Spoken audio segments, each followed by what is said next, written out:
ada barbaju loreng menurunkan baleho Habib Rizik. Itu perintah saya. Itu perintah saya.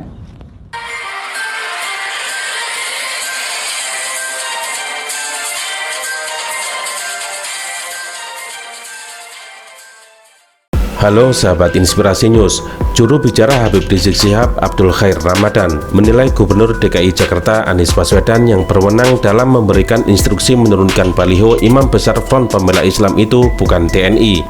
Karena itu Abdul merasa heran dengan perintah Pangdam Jaya Majen TNI Dudung Abdurrahman yang meminta anggotanya menurunkan baliho Habib Rizik. Perintah pencopotan baliho Imam Besar HRS oleh Pangdam Jaya sangat disesalkan dan layak dipertanyakan. Di sini tidak ada alas hak berdasarkan peraturan perundang-undangan. Kewenangan itu ada pada Satpol PP yang notabene berada di bawah Gubernur DKI Jakarta, kata Abdul kepada jpnn.com Sabtu 21 November.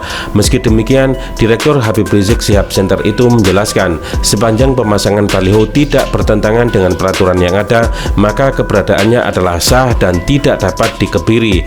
Pengebirian terhadap saluran ekspresi pikiran dan sikap sesuai dengan hati nurani sama saja dengan tindakan persekusi dan kriminalisasi terhadap hak asasi manusia. Terlebih lagi, konten baliho Imam Besar HRS sama sekali tidak mengandung unsur delik. Tidak ada narasi yang bersifat tercela atau melawan hukum. Dalam hal suatu konten yang diduga mengandung perbuatan pidana seperti ujaran kebencian, permusuhan maupun penghasutan atau provokasi, maka itu pun harus melalui serangkaian proses hukum, jelas Abdul. Mengenai proses hukum, lanjut Abdul, TNI pun tidak boleh terlibat di dalamnya, apalagi sampai turun mencopot langsung baliho Habib Rizik di sejumlah tempat. Dia juga menanyakan di mana letak permasalahan konten dalam baliho itu. Apakah gagasan revolusi akhlak Imam Besar HRS dipersepsikan sebagai perbuatan yang membahayakan persatuan nasional, setidak-tidaknya bertentangan dengan hukum pidana?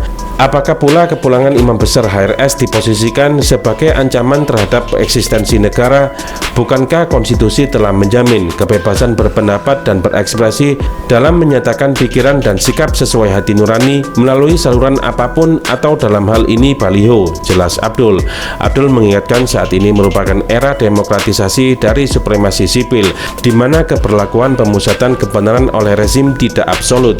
Dia menambahkan, titah penguasa bukan satu-satunya sumber kebenaran. Kondisi demikian tidak sesuai dan bertentangan dengan konstitusi, UU Hak Asasi Manusia dan konvensi internasional, jelas Abdul.